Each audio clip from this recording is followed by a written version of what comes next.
Welcome to my existential crisis, and possibly your own existential crisis. Let's start things off right. Just because you're having, or I'm having, an existential crisis does not necessarily mean you're having a midlife crisis. And I will admit, the way I found out I'm having an existential crisis is by Googling midlife crisis and looking up other YouTube videos on it, only to realize that's not really what I'm going through. So I think we need to start there. Let's understand what we're not going through. Here's what happens on my phone when I Google midlife crisis. Here's a few excerpts just right at the top. First thing says this: a midlife crisis is a phrase that helps people feel youthful again as they struggle to come to terms with the fact that their lives are half over. But the emotional turmoil some people experience during midlife doesn't always lead to major lifestyle changes that involve the desire to be young again.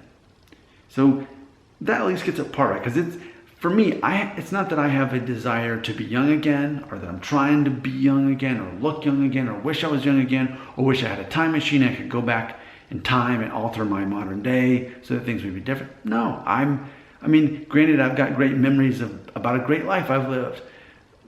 And sure, it'd be cool to relive those particular moments, but I myself am not wishing that I was young again. I'm grateful to be where I'm at. Okay, let me scroll a little bit more and see what else we got popping up here. Here's one. A midlife crisis is a transition of identity and self-confidence that can occur in middle-aged individuals. See, I struggle with that because I don't know that it's fair to say that I'm having a transition of self-confidence. I mean, maybe to some degree, we could say that only in that I've gained confidence because of my life experience, but it's not that I think that I'm great. It's just that I am more confident in my decisions because I have life experience to fall back on, which therefore has made my identity stronger, which it's hard to come by when you're, say, in your teenage or 20 years, in your 20s. Let me look at another one here. This is the one that pops up specifically for Wikipedia midlife crisis. It says the condition may occur from the ages of 45 to 64. It says midlife crisis usually lasts 3 to 10 years in men and 2 to 5 years in women. A midlife crisis could be caused by aging itself or aging in combination with changes, problems, or regrets over work and career lack thereof. So that's interesting because if you've watched any of my videos before, you know that I'm not 45, I'm 38, and I just went to my 20th high school reunion. So a midlife crisis is still supposed to happen a little bit later. Now, though granted, if you double my age, it's 74, and that is the typical lifespan of the average man in the state of Tennessee, where I happen to live. But midlife crisis isn't quite it. Existential crisis is really what it's coming down to. And for my first video on the topic for this little mini series, what I think would be the best thing to do is to provide what I have recently found to be the top 5 solution to kind of dealing with this struggle. And as I explain these steps, my goal is to help you relate to what I'm going through and vice versa as we really unpack what this is. I could have made my first video saying, here's what it is, here's what I'm going through, but instead I'm starting with what I perceive as the solution. These are the 5 steps I came up with in this past week. Just for me, I took sort of a sabbatical of sorts, just by not listening to the radio at all on the way to work, which is like 15 hours total for me driving to work and back. And just taking a break from making videos to really understand my own existence a little bit better. Here was the solution I found for me. Number 1, do fun and challenging activities. Part of, I think, what happens in an existential crisis is when you are, I would say for my age, 38, but I think as I've looked this up, existential crisis is happening to guys age 35 to 50. That's really the age for existential crisis as compared to midlife crisis. It's where your life starts really kind of falling into place and making sense, and routine makes you feel comfortable. When you think about several movies about this came out in 99, actually, the year I graduated high school. There was Office Space, there was American Beauty, and most famously and favoritely, Fight Club. about these men, and probably, in this stage of life where everything was comfortable and routine, and they started making bad, poor, crazy decisions that would make their life seem more interesting. But I think ultimately the point was, it's a matter of having more fun. And yes, getting the Jeep this year undeniably is part of it. That's its own video. But ultimately, even this past weekend, my wife and I took the Jeep out. We drove across Lookout Mountain, which from my hometown in Alabama in Fort Payne, all the way to downtown Chattanooga. I grew up in the tail end of the Appalachian Mountains. So just to take off the top, and we got to stop and see some hang gliders jumping off and flying around. Really cool. Things like that. It's like, I actually have to remind myself, here's things that you think are fun. Do those things because you need those. So that's number one. Do fun and challenging activities. Now, granted, I've had plenty of challenges in the mud. The Lord answered my prayers, and we were not stuck, and I did not damage my Jeep permanently. But I have been doing things, even making videos about this is a challenge for me, but it's still fun. So figure out what those things are for you and do them more to help remove yourself from that comfortable, stable routine of your life. Number two, take a break from routine and responsibilities. We see it kind of blends together, but specifically to take a break from the routine and responsibilities. I want to focus on responsibilities because that's often what provides so much stability in our lives that makes us feel this way to begin with. I'm not trying to figure out who I am anymore. I know who I am, and that's almost the problem. I know myself so well and who I am so well that a lot of that is shaped by responsibilities. For me, being a husband and a father and having a job, these things largely define me, that responsibility. So it's a matter of taking a break from that whenever I can. So I find ways to be by myself at times, or to go, like I said, go with my wife somewhere and do something fun away from the kids. It's a matter of reminding myself that I have an identity aside from those responsibilities that ultimately define me. So that's part of what causes that existential crisis for me. So I have to remember, but also be by yourself.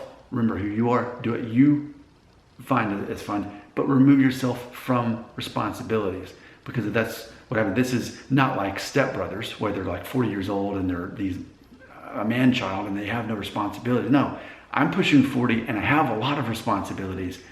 I have to remove myself from that. Number three, talk to other men in real life who may relate. I did that this past weekend.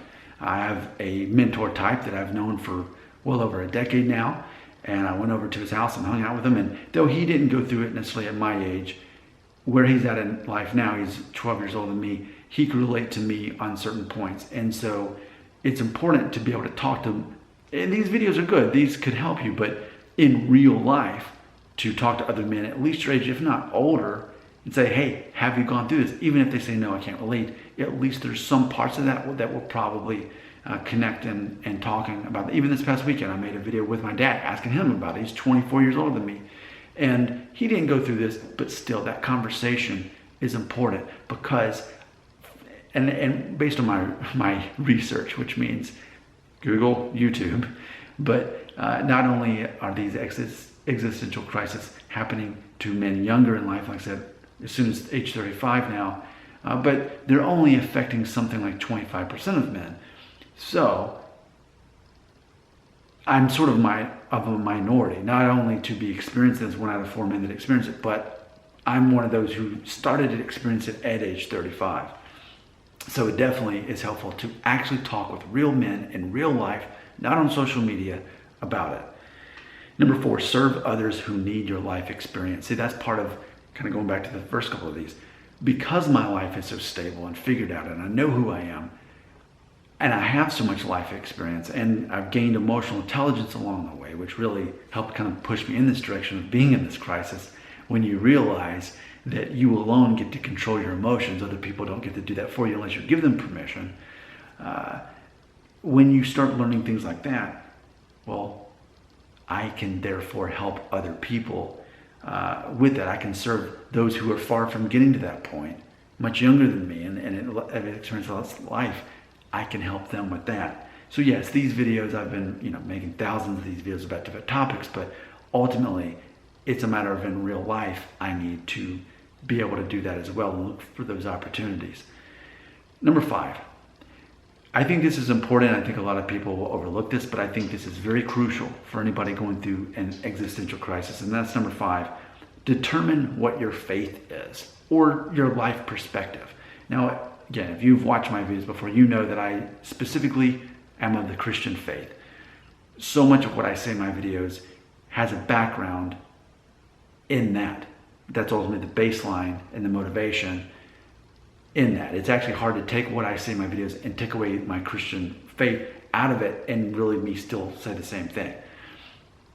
But it's very important as you are sorting out your purpose on earth and as you are involved with other human beings, though, it's important that you at least come to a conclusion of what you believe happens when this life is over.